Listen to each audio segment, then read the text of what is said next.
11.8 पर मैं क्या बोल रही है, अस ए असमरूपता नियम से होगी, यानी कि अस का मतलब साइड, एंगल साइड, यानी कि आपकी भुजा कोण भुजा नियम से इसको सिद्ध करना है अपने को। और सिद्ध देखो क्या करना है कि यदि दो त्रिभुजों में कोई संगत दो भुजाएं परस्पर क्या हो, समानुपाती हो। समानुपाती तो जानते हो अच्छे से, बहुत सारी प्रमेय कर ली अभी तक। तथा उनके मध्य के कोण क्या हो, बराबर हो, तो दोनों त्रिभुज क्या होंगे, समरूप है। ये हमें सिद्ध करना है, दोनों त्रिभुजों को समरूप सिद्ध करना है। अभी समझना, अभी समझना। देखो कि पहले देखते हैं कि पूछ हमसे क्या रहे, उसको समझाता हूं, थोड़ा ध्यान देना। एक त्रिभुज ये और एक त्रिभुज ये, इसमें देखो मैं क्या बोला है और क्या लेकर आना वो देखना। इसने बोला कि दो त्रिभुज, तो दो त्रिभुज बना लिए। दो त्रिभुज में बोला कि कोई दो संगत भुजाएं परस्पर क्या है, समानुपाती। चलो पहले इसका नामकरण करो, ए बी सी डी। अभी तक प्रमेय शुरू करने से पहले कुछ बेसिक बात समझ लो, है ना। देखो ध्यान दो कि इसने क्या बोला कि दो त्रिभुजों में कोई संगत दो भुजाएं, तो ये दो त्रिभुज हो गए, ए बी सी हो गया और एक क्या हो गया, डी ई एफ हो गया, ठीक है। तो इसमें कोई दो संगत भुजाएं, कौन सी भी दो भुजाएं मान लो। जैसे इसकी अगर ये वाली दो भुजाएं मान रहे हो तो इसमें भी सेम ये वाली दो, एक ये वाली और एक ये वाली। तो बोला कि दो संगत भुजाएं परस्पर क्या है, समानुपाती। और समानुपाती बोलते हैं तो अपने कैसे लिखते हैं उसको, पहले वाली भुजा के दूसरी वाली भुजा बटा में लिखते हैं ना। समानुपात का मतलब ये क्या है, देखो जैसे देखो ए बी, तो ए बी ऐसे खींचिए तो दूसरे त्रिभुज में ऐसे खींचिए ना, ये क्या है डी ई, तो इसका अनुपात क्या है डी ई। अनुपात का निशान हटाते हो तो बताओ क्या आता है, बटा में आता है कि नहीं आता, ये। अब दूसरी भुजा क्या है, ए सी, और उसके बटा में क्या लिख सकते हो, डी एफ, तो लिखेंगे ए सी बटा में डी एफ, डी एफ। ये हमें दो भुजाएं तो क्या दिए, समानुपाती, अनुपात में लिख लिया। अरे भाई समझ में आ रहा है। अब उसके बाद में क्या बोला कि भुजाएं परस्पर समानुपाती है तथा उनके मध्य के कोण बराबर। उनके मध्य, बताओ इन दो भुजाओं के मध्य, मध्य मतलब यहां पर, अरे यहाँ पर ही होगा कोण, तो इसमें भी कहां पर होगा, यहां पर होगा। तो मतलब कोण ए बराबर किसके है, कोण डी के। बोला कि उनके मध्य के कोण क्या हो, बराबर, तो ये दोनों कोण बराबर हैं। तो पूछा कि दोनों त्रिभुज में समरूप सिद्ध करने हैं, हमें इन दोनों त्रिभुजों को क्या सिद्ध करना है, समरूप। और समरूप सिद्ध करने के लिए देखो क्या नियम लगाना पड़ता है हमें, दो भुजाएं समानुपाती, हाँ दो भुजाएं क्या निकालनी पड़ती है, समानुपाती निकालनी पड़ती है, और दो कोण भी क्या निकालने पड़ते हैं, बराबर ना, और वो भी क्या, संगत। दो संगत भुजाएं समानुपाती हो और दो संगत कोण क्या हो, बराबर हो। अभी समझना, किसने भुजाएं तो समानुपाती दे दी हमें, देखो इस वाली की वाला बटा में लिखकर दे दिया कि नहीं दे दिया, और इस वाली की वाला बटा में लिखकर दे दिया कि नहीं दे दिया। तो इसने भुजाएं तो समानुपाती दे दिया, हमें इसको सिद्ध करने के लिए बस कोण बराबर करने, कोई भी दो कोण। आई बात समझ में। अब अगर थोड़ा सा और देखो तो बताओ क्या एक कोण तो बराबर दिख रहा है आपको, तो हमें तो एक कोण बराबर करने की जरूरत है। अगर एक कोण और बराबर हो जाए तो बात बन जाए कि नहीं बन जाए, हमें एक कोण बराबर बताना है, कैसे करके एक कोण बराबर लेकर आना है। अगर एक कोण और बराबर आ जाता है तो ये दोनों त्रिभुज क्या सिद्ध हो जाएंगे, समरूप। समझना, समरूप के लिए नियम क्या है, दो भुजाएं समानुपाती होनी चाहिए और दोनों त्रिभुजों में दो दो कोण बराबर होने चाहिए। तो बताओ एक एक कोण तो बराबर है दोनों में, और भुजाएं देखो समानुपाती, इस वाली के वाला बटा में है कि नहीं है, दे रखा है प्रश्न नहीं, प्रमेय ने दे रखा है कि नहीं दे रखा, इस वाले के वाला बटा में है कि नहीं है, ये भी प्रमेय ने दे रखा है। बस हमें क्या करना है, भुजाएं तो समानुपाती है, हमें क्या करना है बस, हाँ एक कोण भी बराबर है, तो हमें बस एक कोण और बराबर करना है। चाहे तो बी ई कोण को बराबर कर दो, चाहे सी एफ कोण को बराबर कर दो। अगर ये बराबर कर दे तो ये दोनों त्रिभुज क्या बन जाएंगे, समरूप हो जाएंगे। अब बात समझ में आई, हमें करना क्या है, करें उसको शुरू। चलो देखो ध्यान दो,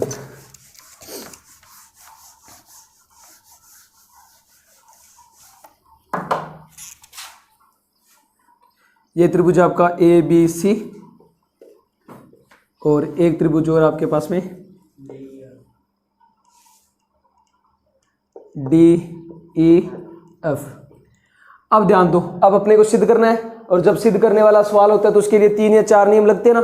पहला क्या, दिया है, दूसरा क्या, सिद्ध करना है, तीसरा क्या, रचना, और चौथा क्या, उत्पत्ति। तो पहला हम लिखेंगे दिया है।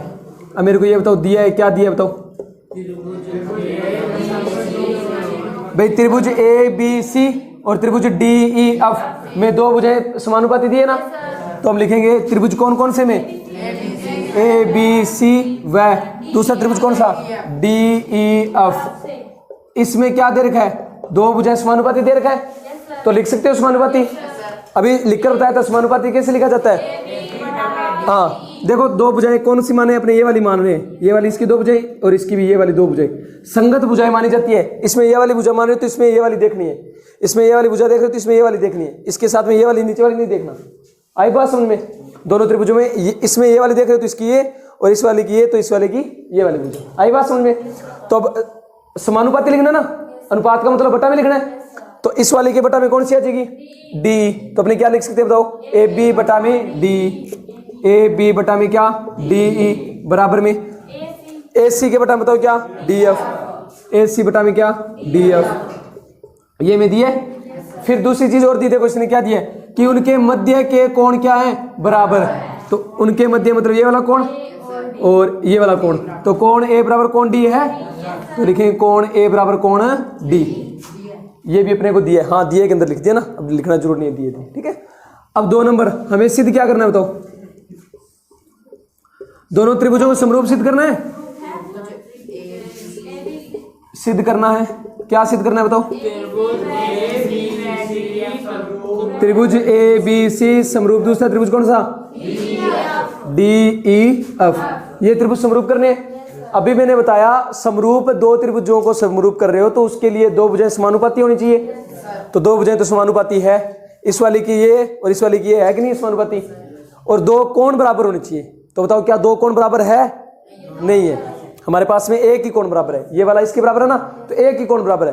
अब हमें दूसरा कोण बराबर करना है, चाहे तो आप बी के बराबर सी ले, सॉरी बी के बराबर ई ले हो, चाहे आप सी के बराबर एफ ले हो। बात आई समझ में। अब हमें देखो ये सिद्ध कब होगा, जब ये वाला कोण या तो इसके बराबर ले आए या ये वाला कोण इसके बराबर ले आए। तो आप इसमें लिख दो कि हमें लेकर क्या आना है, कोण बी बराबर कोण ई लेकर आना है, या क्या लेकर आना है, कोण सी बराबर कोण एफ, कोण सी बराबर कोण क्या एफ, ये लेकर आना है। अगर ये लेकर आ जाते तो ये सिद्ध हो जाएगा। क्या बताओ इतनी बात समझ में आई सबको अच्छे से। अब हमें 3 नंबर करनी पड़ेगी एक रचना, याद है जो 11.7 और 11.6 के अंदर रचना की थी, सेम रचना करनी है। क्या रचना करनी है, हाँ देखो इसको मैं एक बार रफ कर रहा हूं। हमें रचना क्या करनी है कि जितनी लंबाई इस भुजा की दे रखी है ना, उतनी ही लंबाई इस वाली पर मानकर रचना करनी है, बिंदु मानना है उतनी लंबाई का। मान लेते इसकी अगर लंबाई 10 है तो इसमें से 10 पूरी होती ही रोक दो उसको, जैसे मान लेते हैं यहां पर, आ रही बात समझ में। और जितनी इसकी लंबाई है उतनी इधर वाली पर लंबाई माननी है। चलो मान लेते हैं यहां पर, क्या बताओ बात समझ में आई। तो मानेंगे कौन से बिंदु हो गए, A B C D E F, G इसको मान लेते हैं जी और इसको मान लेते हैं एच। तो हमने रचना की क्या की बताओ, ए बी को किसके बराबर बताया, डी जी के, इसको इसके बराबर माना है ना हमने। तो हम लिखेंगे साथ साथ में कि भी हमने ए बी बराबर क्या, डी जी, वह अब ए सी के बराबर क्या माना, डी एच, ए सी बराबर में क्या, डी एच। ये हमने रचना की है। फिर इनको मिला देना एक रेखा से, मिलाया तो ये भी लिख दो भी हमने किस किस को मिलाया, जी और एच को मिलाया। हम लिखेंगे सॉरी बिंदु जी व एच को मिलाने पर या फिर मिलाया, ये हमने रचना की। क्या बताओ इतनी बात समझ में आई सबको, अच्छे समझ में आई। अब देखो हमें तो ये वाला कोण इस वाले कोण के बराबर करना है ना, और ये वाला कोण इस वाले कोण के बराबर करना है। हाँ जी, नहीं वो इसमें अपने इसको बराबर बता दिया ना, तो इसमें लिखने की जरूरत नहीं, वो हम बराबर कर देंगे, करेंगे थोड़ा बराबर, समझना। देखो भी ध्यान देना कि हमें ये वाली भुजा जो है, इस वाली भुजा को इसके बराबर माना कि नहीं माना, और इस वाली भुजा को हमने इस वाली भुजा के बराबर माना कि नहीं माना। तो बताओ कि भाई ये भुजा और ये भुजा समान है, तो इनसे जो कोण बनेगा यहां पर आकर के, जैसे इस वाली भुजा से तो यहां पर बन रहा है ये वाला, और इस वाली भुजा से यहां पर बन रहा है कोण ये वाला। याद रखना जब दो त्रिभुजों में आपस में भुजाएं समान होती है तो उनसे बनने वाले कोण भी क्या होते हैं, बराबर होते हैं, समझना। जैसे ये एक त्रिभुज है, ये एक त्रिभुज है, ये भुजा 5 की, ये भी 5 की है, तो इस वाली भुजा से जो ये यहां पर आकर कोण बनेगा ना, मान लेते हैं यहां पर 60 का बनेगा, तो इस वाली से भी यहाँ पर आकर जो कोण बनेगा ना वो कितने का बनेगा, 60 का ही बनेगा। आई बात समझे, अगर भुजाएं बराबर है तो। अब बताओ हमने इस वाली को बराबर माना है कि नहीं माना रचना में, तो बताओ इस वाली से जो ये कोण बी बन रहा है वो कोण जी के बराबर होगा कि नहीं होगा, होगा। इसी प्रकार हमने इस वाली को इसके बराबर माना है कि नहीं माना, माना है। तो बताओ जो कोण ये इस वाली से जो सी कोण बन रहा है वो कोण एच के बराबर होगा कि नहीं होगा, बताओ। बात समझ में आई, इतनी बात समझ में आई। चलो अब उपपत्ति शुरू करते हैं अपने।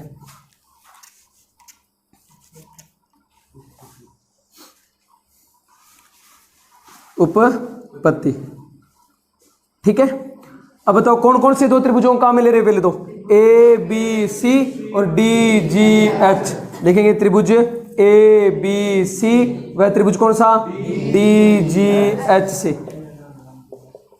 इन दोनों त्रिभुजों का में ले रहे हो, तो अब बताओ इसमें कौन कौन सा कोण बराबर किया, बताओ भाई। देखो ये वाला जो आया, यानी ये वाली रेखा जो है इस वाली रेखा के आपने बराबर बताई है, तो ये वाला कोण इस वाले कोण के बराबर होगा कि नहीं होगा, होगा। तो हम लिखेंगे, बताओ क्या, कोण बी बराबर कोण क्या, जी। आई बात समझ में। इसका रीजन क्या बताएंगे, बताओ कि हम लिखेंगे भी ए बी किसके बराबर है, डी जी के। अगर भुजाएं बराबर होती है तो उनसे बनने वाले कोण भी क्या होते हैं, बताओ। बात समझ में आई कि नहीं आई, आई। इसी प्रकार मेरे को ये बताओ, चलो इसको समीकरण नंबर 1 डाल देना।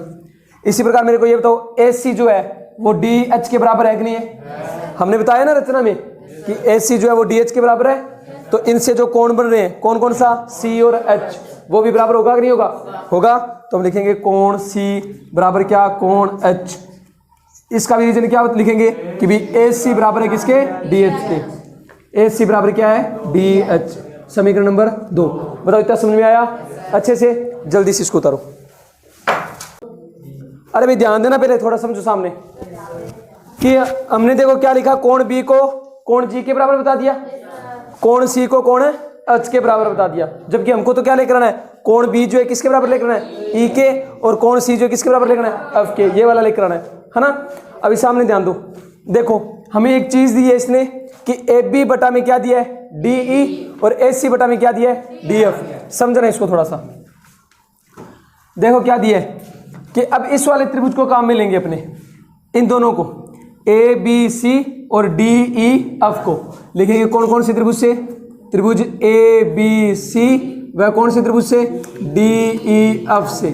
समझना भी, देखो इसने प्रश्न में क्या लिख कर दिया है, ए बी बटा में क्या लिखा है, डी ई।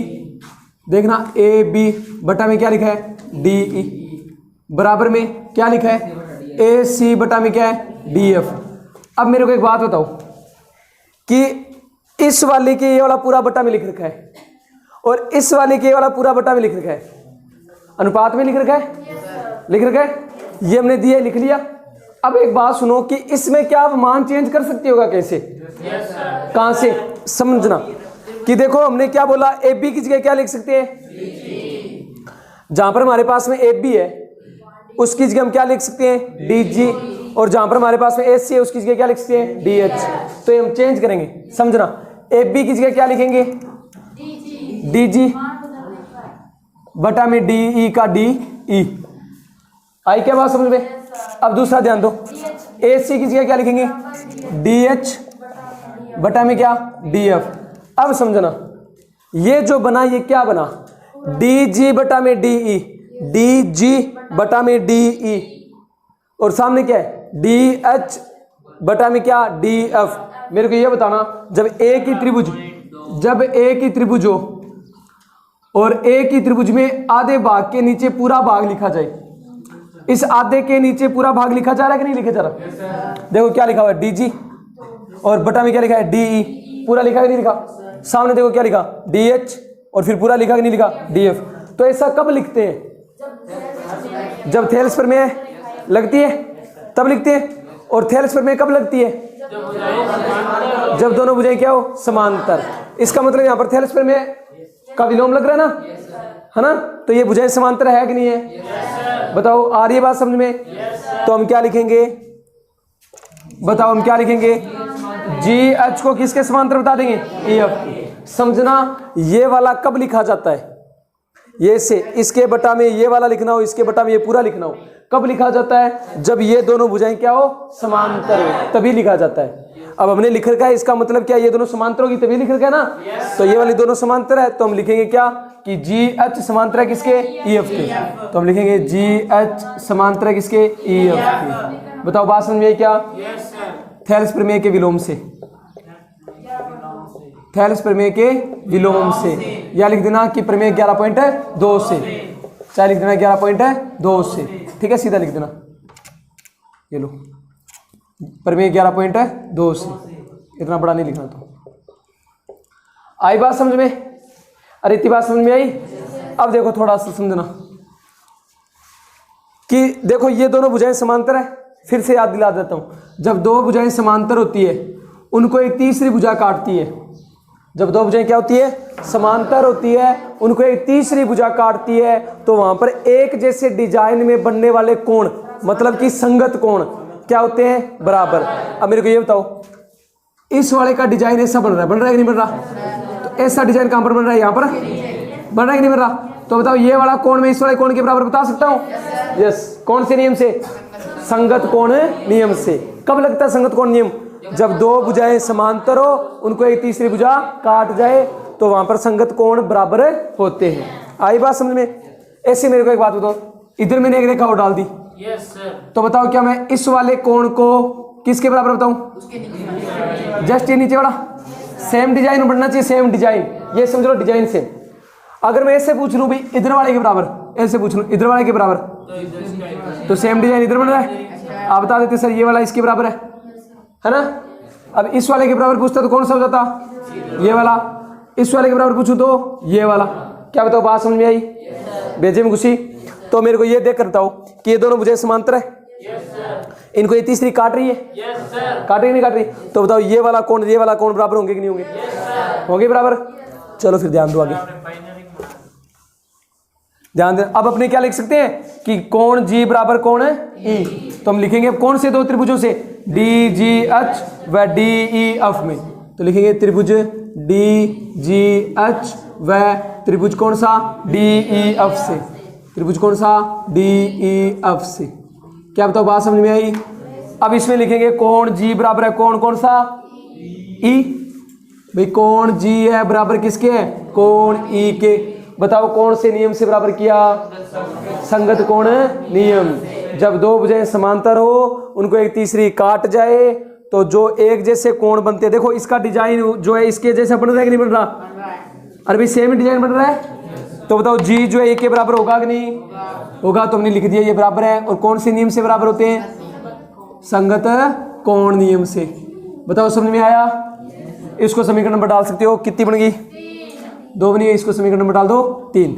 बताओ बात समझ में? भाई एक बात और सुना, यहाँ पर हमने मान चेंज किया था ना, ए बी की जगह क्या लिखा था? डी जी लिखा था, और ए सी की जगह क्या लिखा था? D H. तो इसका भी रीजन लिखना कि कहाँ से लिखा था हमने? रचना से। ये रीजन लिखना जरूरी होता है।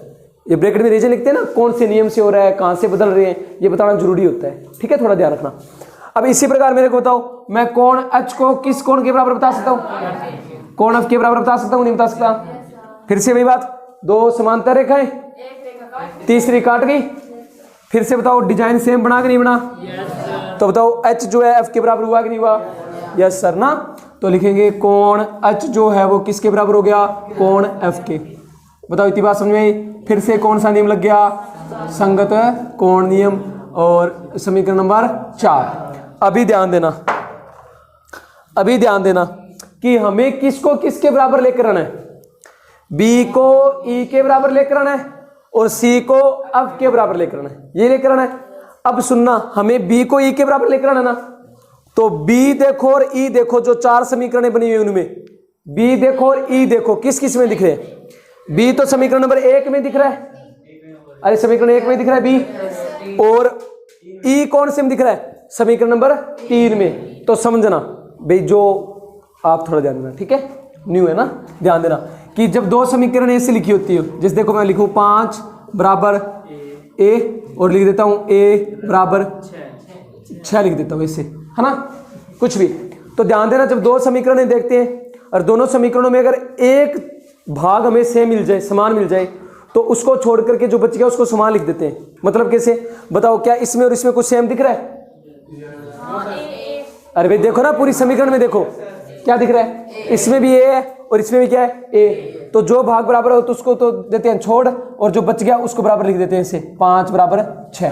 क्या बात बेचे में घुसी नहीं घुसी? तो एक एग्जांपल और देता हूं, जैसे मैंने लिखा ए बराबर 8 और ए बराबर 10, तो बताओ दोनों में कोई भाग बराबर दिखा? क्या दिखा? ए और ए। तो बताओ मैं ए को तो छोड़ दूंगा और 8 बराबर में लिख दूंगा 10। बताओ बात समझ में आई?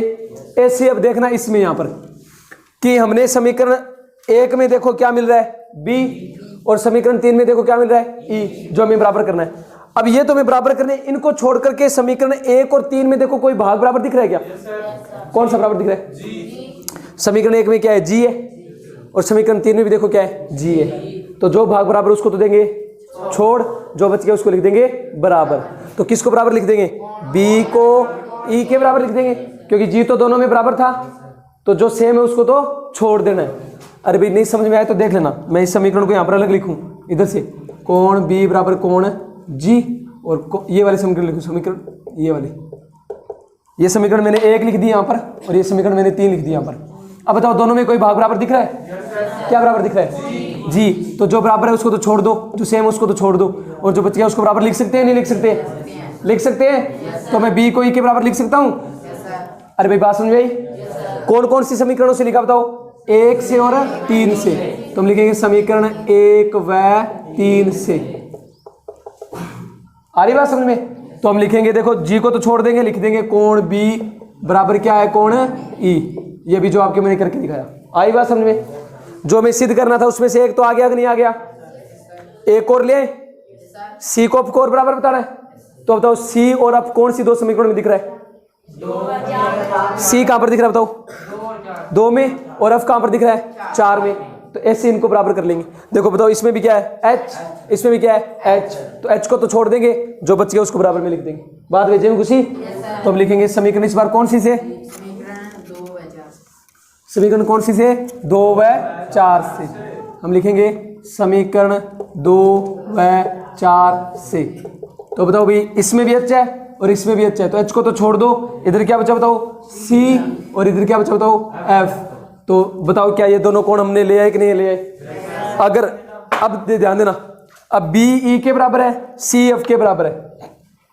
भाई दो कोण बराबर है, जब तीसरा कोण स्वतः बराबर होता है नहीं होता? जब दो कोण बराबर होते हैं तो तीसरा ऑटोमेटिक बराबर होता है। तो हम लिख देंगे, वैसे भी देखो प्रश्न में भी दे रखा था, इसने भी दिया हुआ था कि कोण ए बराबर कोण डी है। दिया था नहीं दिया था?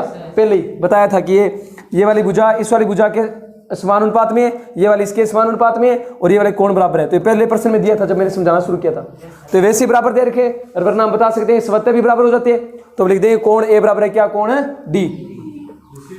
इसी प्रकार लिख दो चाहे तो, और चाहे लिख दो सीधा ही कि कोण ए बराबर कोण डी। ये हमें प्रश्न में क्या है दिया है। बताओ बात समझ में आई? तो इसका मतलब कोण भी हमने बराबर कर दिए, भुजाएं भी समानुपाती दी थी, भुजाएं समानुपाती होगी, कोण बराबर हो गए, तो बताओ दोनों त्रिभुज समरूप हुए कि नहीं हुए? हो गए। अब लिख देंगे अतः त्रिभुज ए बी सी समरूप है किसके? डी ई एफ के। त्रिभुज ए बी सी समरूप है त्रिभुज डी ई एफ। समझ में आया? लिख देंगे इति सिद्धम। अरे अच्छे समझ में आया क्या सबको? उतार लो भाई। अब मान लो